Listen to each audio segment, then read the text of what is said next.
खांदा दुखतोय. काय केलं? असं गड वगैरे फिरता येत नाही. हात वरती असं जात नाही.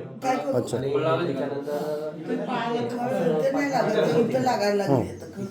आणि त्याच्यानंतर असं आपण जे हात आहे इकडं, हा जो हात आहे इथपर्यंत जातो. तसा हात जाताना इथं कळ लागते.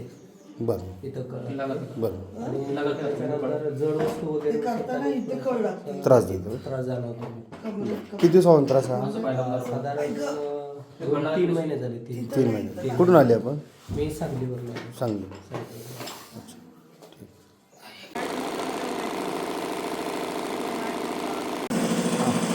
असं केलं दुखतंय का? नाही दुखत.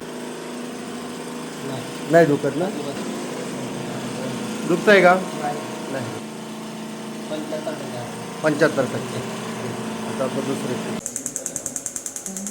अच्छा. पहिलं काय मुवमेंट होत नव्हते ना, आता काय होतं? म्हणजे हातवरती जाताना इथं जरा चमक वगैरे जास्त लागायची. हाताचं म्हणजे हाताच्या हालचाली होताना खाली सुद्धा जरा चमक वगैरे लागायची. आता ते बंद झाले. त्याच्यानंतर पाठीवर हात जात नव्हता, ते आता पाठीवर हात जायला लागले. तुम्ही काय काम करताय? मी शिक्षक आहे. शिक्षक. जिल्हा परिषद सांगली या ठिकाणी